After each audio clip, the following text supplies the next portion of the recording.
Hello students, a very good morning to all of you and welcome back to the next session of this video lecture, right? So आज के lecture में that is lecture number 7 में हम एक बहुत ही important topic के बारे में डिस्कस करने जा रहे हैं जो मैंने आपको प्रीवियस लेक्चर में बताया था।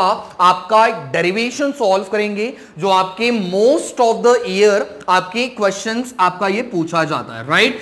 सो आज हम डिस्कस करने वाले एक बहुत ही इंपॉर्टेंट लॉ के बारे में, that is nothing but a Raoult's law, right? Now अब इस राउल्ट्स लॉ के बेसिस पे हमें डेरिवेशन सॉल्व करना होगा। डेरिवेशन कौन सा रहेगा? तो यहां पे आपको सॉल्व करना है relative lowering of vapour pressure. मैंने शॉर्ट में लिखा हुआ है, आप लोगों ने समझना है। Relative lowering of vapour pressure which is equals to mole fraction of the solute, मतलब x2, ये हमने डिस्कस किया हुआ है। x का मतलब क्या बन जाएगा students? That is mole fraction, whereas 2 किसको डिनोट करते हैं हम लोग? तो सॉल्यूट को रिप्रेजेंट करेंगे। तो यहां पे आपको सॉल्व करना होगा relative lowering of vapour pressure which is equals to mole fraction of the solute, right? अब इस चीज को डिराइव करने से पहले आपको यह समझना होगा एग्जैक्टली राउल्ट्स लॉ क्या होगा, उसमें आपका प्योर सॉल्वेंट क्या होगा, मोल फ्रैक्शन के साथ रिलेशन कैसे बना रहा है, उसका एक फॉर्मूला बनेगा और उस फॉर्मूले के चलते आपको एक डेरिवेशन सॉल्व करना है। क्लियर? सो पहली चीज इसको समझने मत जाओ। First we have to understand what is exactly a Raoult's law और उसके बाद हम डिस्कस करेंगे आपका ये डेरिवेशन सॉल्व कैसे हुआ, ठीक है? सो मैंने यहां पे टाइम वेस्ट ना हो इसलिए मैंने एक लॉ पहले से लेकर रखा हुआ है। अब इस लॉ को हम लोग समझेंगे अकॉर्डिंग टू राउल्ट्स इन्होंने क्या किस चीज के बारे में बताया था, ठीक है? So according to this law इन्होंने क्या बोला?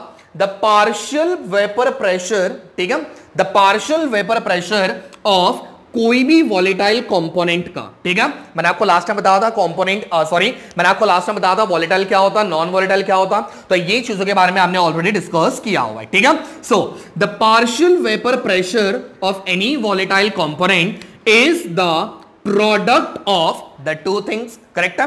तो ये चीज आपका प्रोडक्ट होगा दो चीजों का। The first one which is vapour pressure of pure component. I repeat, सबसे पहला vapour pressure of pure component and the mole fraction of that component.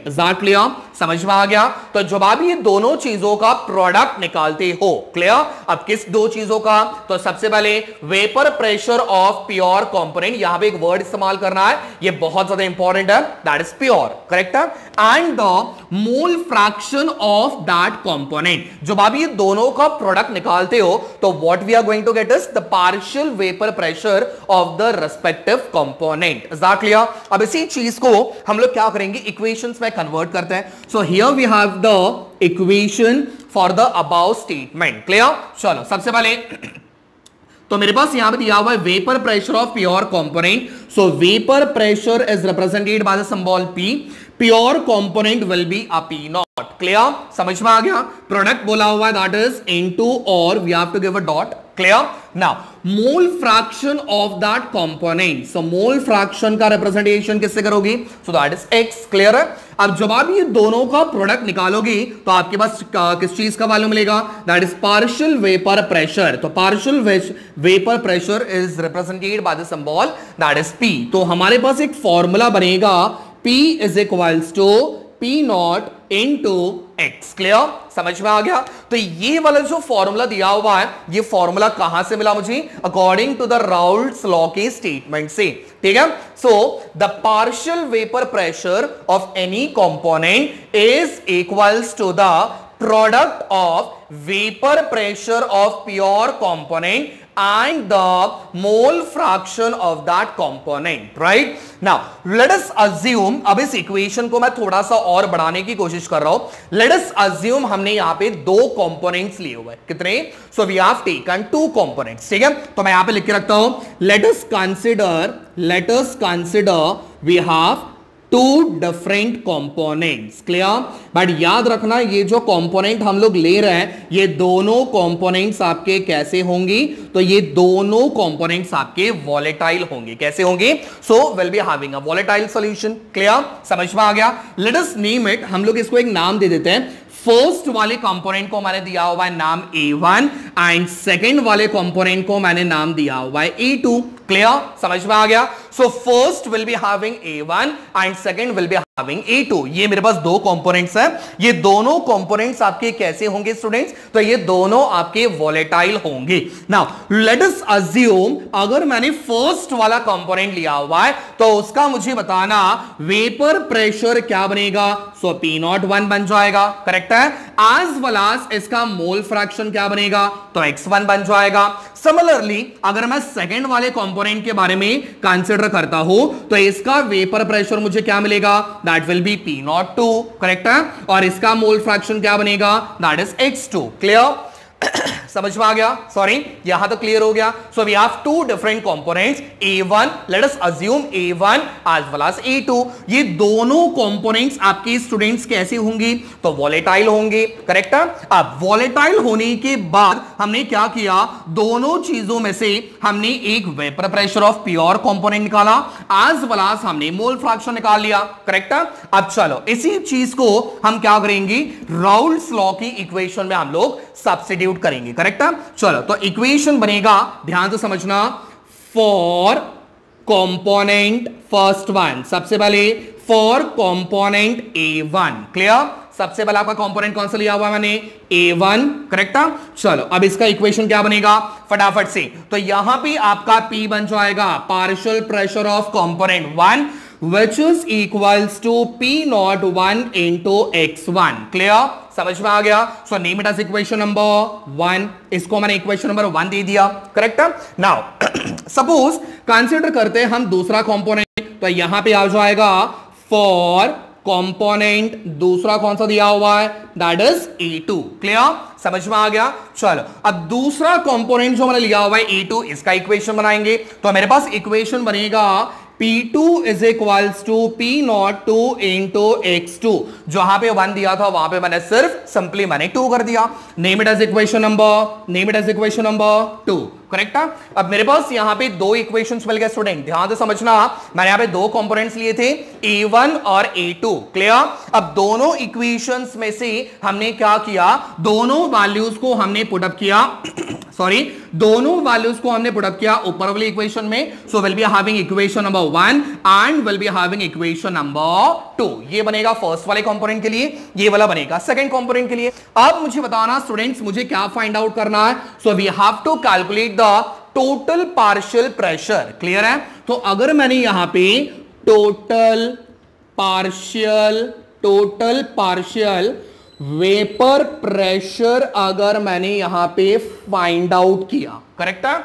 अगर मैंने यहां पे टोटल पार्शियल वेपर प्रेशर अगर मैं कैलकुलेट करता हूं तो टोटल पार्शियल प्रेशर किससे रिप्रेजेंट करेंगे? सो PT ये बन जाएगा total partial vapour pressure which is equals to, total बोला हुआ है मतलब what we have to do? We have to add both the equations। तो फटाफट से मुझे बताना, पहले वाला बन जाएगा P1 प्लस दूसरा वाला बन जाएगा P2, करेक्ट है। सो टोटल अगर मुझे कैलकुलेट करना है तो हमें क्या करना पड़ेगा? दोनों इक्वेशंस को ऐड करना पड़ेगा। चलो अब फटाफट इसकी वैल्यूज हम लोग पुट अप करेंगे। सो टोटल पार्शियल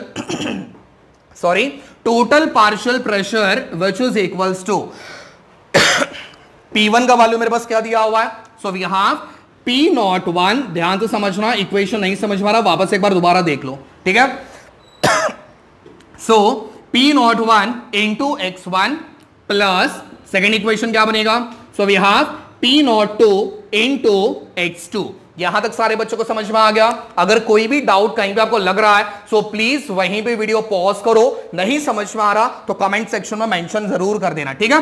नाउ मेरे पास इक्वेशन बनेगा P01 into X1 plus P02 into X2। Now remember one thing, मैंने आपको एक चीज बताया था फॉर अ बाइनरी सॉल्यूशन। अगर आपको याद होगा तो मैंने आपको एक पॉइंट बताया था फॉर अ बाइनरी सॉल्यूशन। कुछ याद आ रहा है? मोल फ्रैक्शंस के रिलेटेड मैंने बताया था अगर आपका सॉल्यूशन बाइनरी होगा। स्टूडेंट्स बाइनरी कब होगा? जब हमारे सॉल्यूशन में दो कंपोनेंट्स आपने ऐड किए हुए रहेंगे। तो मुझे बताना मेरे पास कंपोनेंट A1, मेरे पास component A2, so we have two component. इसका मतलब मेरा सॉल्यूशन कैसा बनेगा? बाइनरी सॉल्यूशन बनेगा। तो याद करना, मैंने आपको इक्वेशन बताया था, बाइनरी सॉल्यूशन अगर हुआ so we have formula x1 plus x2 which is equals to 1। ये कुछ याद है? मैंने आपको बताया था मोल फ्रैक्शन के फॉर्मूले में।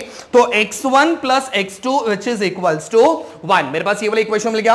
अब मुझे बताओ इसमें से हम लोग x2 का वैल्यू फाइंड आउट कर सकते हैं। So answer is yes. तो x2 का वैल्यू क्या बनेगा? So therefore x2 is equals to, formula क्या बनेगा? 1 minus x1। Is that clear? समझ में आ गया?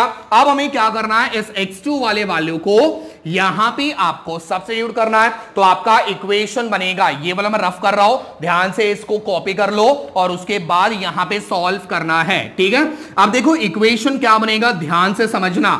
मैंने x2 वाली वैल्यू को ऊपर वाली इक्वेशन में सब्स्टिट्यूट किया, तो मेरा इक्वेशन बनेगा, फटाफट यहां से शुरुआत करना है। So therefore total partial vapor pressure which is equals to, फटाफट मुझे बताना, P01 into x1 प्लस आगे दिया हुआ है P02 into x2 की जगह पे मुझे क्या वैल्यू पुट करना है? 1 माइनस x1। समझ में आ गया? अब हमें क्या करना है, P02 को अंदर मल्टीप्लाई करना है। So therefore the equation becomes, फटाफट मुझे बताना, P01 into x1 plus P02 into 1 क्या हो जाएगा? P02, करेक्ट है, माइनस P02 इंटू x1, तो P02 इंटू x1। तो मेरे हिसाब से यहां तक सारे बच्चों को इक्वेशन क्लियर हो गया। ठीक है, अब हम एक काम करेंगे, यहां पे स्टूडेंट जरा देखना x1 दिया हुआ है और यहां पे मुझे बताना x1 दिया हुआ है। तो what we are going to do is, हम लोग x1 के टर्म्स को पास में लेके आते हैं, करेक्ट है। तो मेरा इक्वेशन बनेगा, ध्यान से, व्हिच इज इक्वल्स टू, ध्यान से देखना, यहां पे P01 इंटू x1 सेम रहेगा। इस वाले टर्म को मैं यहां पे शिफ्ट कर रहा हूं, साइन कौन सा दिया हुआ है स्टूडेंट? माइनस, तो माइनस का माइनस रखो, यहां पे आ जाएगा P02 इंटू x1, टर्म्स को पास में लेके आ गए। अब इस वाले टर्म को सेम बाजू में कॉपी कर लो, plus P02। Is that clear? समझ में आ गया? अब मुझे बताओ यहां पे कॉमन क्या निकल रहा है स्टूडेंट्स? तो x1, यहां पे भी कॉमन क्या निकल रहा है स्टूडेंट्स? x1। तो यहां पे क्या करो, x1 को बाहर निकाल दो। So therefore the equation becomes Pt is equals to, बोलो कॉमन कौन निकल रहा है? तो यहां से आ गया x1, यहां से भी कौन आ गया? x1। तो अंदर क्या बाकी बचा? P01 सेंटर में आ जाएगा माइनस, यहां पे क्या बाकी बचा? P02 और बाहर प्लस P02। क्लियर? तो ये बनेगा आपका इक्वेशन। अब ये इक्वेशन क्या बता रहा है? अगर कोई भी सॉल्यूशन, ध्यान से समझना स्टूडेंट, बहुत इंपॉर्टेंट पॉइंट बताने जा रहा हूं, अगर कोई भी सॉल्यूशन राउल्ट्स लॉ को ओबे करता है, ठीक है, अगर कोई भी सॉल्यूशन राउल्ट्स लॉ को, यहां पे लिख के रखता हूं मैं, राउल्ट्स लॉ को अगर वो ओबे करता है, that means the solution will be said to be ideal solution. क्या बोल सकते हो आप उसको? आइडियल सॉल्यूशन बोल सकते हो। कब? जब आपका वो राउल्ट्स लॉ को ओबे करेगा या फिर इस इक्वेशन को ओबे करेगा। whereas अगर वो आपका ओबे नहीं करता, if any of the solution doesn't obeys the Raoult's law, तो वो बन जाएगा आपका नॉन आइडियल सॉल्यूशन। क्या बन जाएगा? Non ideal solution. So this is very important student, कौन सा आइडियल सॉल्यूशन रहेगा, कौन सा नॉन आइडियल रहेगा, जैसे आपने पहले पढ़ा हुआ आइडियल गैस और नॉन आइडियल गैसेस के बारे में, करेक्ट है। तो इसी चीज के बारे में आपको याद रखना है। अभी तक आपका डेरिवेशन कंप्लीट नहीं हुआ है, क्लियर? ये तो हमने सिर्फ राउल्ट्स लॉ की इक्वेशन को सॉल्व किया हुआ है, इसके आगे आपको बहुत सारी डिफिकल्टीज आपको आने वाली, बट जिस तरीके से मैं आपको बता रहा हूं उस हिसाब से अगर आप इसको सॉल्व करोगे बहुत आसानी से समझ में आएगा, ठीक है। हाँ, बस एक चीज याद रखना, आपने अभी जो डेरिवेशन सॉल्व किया ना, ये दोनों कंपोनेंट्स आपके वॉलेटाइल थे। कैसे थे? वॉलेटाइल। क्लियर? वॉलेटाइल का मतलब क्या था ये मैंने आपको पिछले वीडियो में बताया हुआ है, तो मैं ज्यादा डिटेल में वापस नहीं जा रहा हूं। If you are not able to understand तो प्लीज पिछला वीडियो देख लो, उसमें मैंने आपको डिटेल में बताया हुआ है, ठीक है। चलो फटाफट इसको कॉपी कर लो, नेक्स्ट वाले टॉपिक के ऊपर जाएंगे। कितना मिनट हुआ? ओके तो आई होप सारे बच्चों ने स्क्रीनशॉट निकाल लिया होगा या फिर बुक में कॉपी कर लिया होगा। अब थोड़ा सा हम आगे बढ़ेंगे, लेकिन मेरे वर्डिंग्स के ऊपर ध्यान देना स्टूडेंट्स, मैं क्या बताने की कोशिश कर रहा हूं, ठीक है। अभी हमने जो डेरिवेशन सॉल्व किया था उसमें मैंने कितने कंपोनेंट्स लिए थे स्टूडेंट्स? 2 कंपोनेंट लिए थे, करेक्ट है। सबसे पहला कंपोनेंट कौन सा था? तो first one A1 and second component कौन सा था? So we were having A2, correct ना। दोनों की दोनों आपके जो कंपोनेंट्स थे, ये दोनों कंपोनेंट्स कैसे थे? This both were volatile. ये कैसे थे? वॉलेटाइल थे, करेक्ट है। अब यहां पे आपको समझना है, पिछली बार मैंने दोनों कंपोनेंट्स को वॉलेटाइल लिया था, इस बार समझ के चलो मैंने दोबारा 2 कंपोनेंट्स लिए हुए। स्टूडेंट्स मेरे वर्डिंग के ऊपर ध्यान देना, मैं क्या बता रहा हूं, तो ही आपको डेरिवेशन समझ में आएगा, और एल्स आप कितना भी कोशिश कर लो समझने का, नहीं समझ में आएगा, ठीक है। सो मैंने इस बार भी 2 कंपोनेंट्स लिए हुए, name it as A1 and A2, but इस बार प्रॉब्लम ये है, ध्यान से समझना, ठीक है। इस बार मैंने थोड़ा सा ट्विस्ट किया हुआ है, ठीक है। A1 जो हमने कंपोनेंट लिया हुआ है ये तो आपका वॉलेटाइल रहेगा, इसमें नो डाउट, कोई चेंजेस करना नहीं है, ठीक है। जो पिछला जो A1 जो मैंने कंपोनेंट लिया हुआ है ये वाला आपका वॉलेटाइल रहेगा, उसमें कोई भी चेंजेस करना नहीं है, ठीक है। वरस आपका A2 जो मैंने लिया हुआ है, A2 इस बार रहेगा नॉन वॉलेटाइल कंपोनेंट। कौन सा रहेगा? नॉन वॉलेटाइल कंपोनेंट होगा, या फिर आप इसको बोल सकते हो नॉन वॉलेटाइल सॉल्यूट, बिकॉज यहां पे नंबर क्या दिया हुआ है? 2, एंड 2 हम लोग किसको रिप्रेजेंट करते हैं? सॉल्यूट को रिप्रेजेंट करते हैं, करेक्ट है। तो इस बार कहानी में ट्विस्ट ये है, A1 आपका बनेगा वॉलेटाइल, वरस A2 आपका बनेगा नॉन वॉलेटाइल सॉल्यूट। स्टूडेंट्स याद रखना, ठीक है। तो मैं यहां पे लिख के रखता हूं, इक्वेशन आपका कैसे बनेगा? कंसिडर, सबसे पहले शुरुआत करते हैं, consider A1 as a volatile component, ठीक है, volatile component, and A2 as a non volatile component. तो ये स्टूडेंट्स बन जाएगा यहां पे non volatile component. Is that clear? समझ में आ गया? तो A1 मैंने इस बार लिया हुआ है वॉलेटाइल, वरस A2 मैंने यहां पे लिया हुआ है नॉन वॉलेटाइल कंपोनेंट। तो मुझे बताना, अगर आपका A2 नॉन वॉलेटाइल है तो इसका वेपर प्रेशर निकलेगा कि नहीं निकलेगा? बेटा नॉन वॉलेटाइल है, ध्यान से समझ के आंसर देना। अगर मेरे पास कंपोनेंट नॉन वॉलेटाइल है मतलब इसका वेपर प्रेशर तो बनेगा नहीं, बिकॉज ये आपका प्रेशर क्रिएट नहीं करेगा, because this is a non volatile, correct है। तो नॉन वॉलेटाइल होने की वजह से आपका यहां पे वेपर प्रेशर नहीं बनेगा। So therefore we can assume that vapour pressure of pure component, कौन सा कंपोनेंट था? A2 था, करेक्ट है। तो वो वेपर प्रेशर नहीं बना सकता, तो यहां पे मैंने लिख दिया vapour pressure of pure component which is equals to 0। क्या बन जाएगा? 0। तो यहां पे वेपर प्रेशर नहीं बना सकता, कौन सा कंपोनेंट? सेकेंड वाला कंपोनेंट, करेक्ट है, बिकॉज वो नॉन वॉलेटाइल है। अगर वॉलेटाइल होता तो वो वेपर प्रेशर बनाता, डिपेंडिंग ऑन द सॉल्यूशन आपने जो लिया हुआ है उसके बेसिस पे उसका वेपर प्रेशर डिफरेंट आता। बट यहां पे जबकि बोला हुआ है नॉन वॉलेटाइल है तो इसका वेपर प्रेशर बनने वाला नहीं है, तो ये बन जाएगा P02 इज इक्वल्स टू 0। चलो अब मुझे फटाफट बताना, पिछला जो इक्वेशन था वो इक्वेशन जरा मुझे एक बार रिकलेक्ट कराना। So total partial vapour pressure which is equals to, equation क्या बना था स्टूडेंट्स? सो यहां पे मेरे पास था P1 माइनस P2, और बाहर मैंने कॉमन निकाला था X1, करेक्ट है, प्लस यहां पे मुझे मिला था P02, करेक्ट है। ये वाला मेरे पास इक्वेशन था, ठीक है। सॉरी, P01 P02 ये वाला इक्वेशन था। सो P01 minus P02 into X1 plus आपका बाहर बाकी बचा था P02। But as we know that आपका A2 जो कंपोनेंट ये कैसा है? नॉन वॉलेटाइल है, तो नॉन वॉलेटाइल होने के कारण उसका वेपर प्रेशर का वैल्यू क्या बन गया? 0। अब जहां भी आपको P02 दिखाई दे रहा स्टूडेंट, वहां पे उसकी वैल्यू क्या पुटअप करोगे? 0 पुटअप करोगे। So therefore the equation becomes PT is equals to, फटाफट आंसर देना, P01 माइनस P02 का वैल्यू क्या बन गया? 0।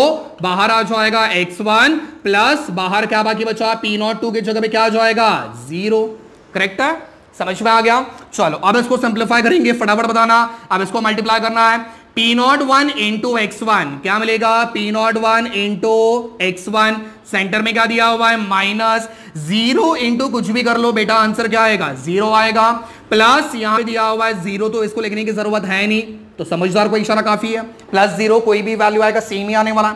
सो which is equals to this minus this, क्या बाकी बचेगा स्टूडेंट्स, सो P01 इंटू x1 किसका वैल्यू मिला मुझे, total partial vapour pressure, is that clear, समझ में आ गया।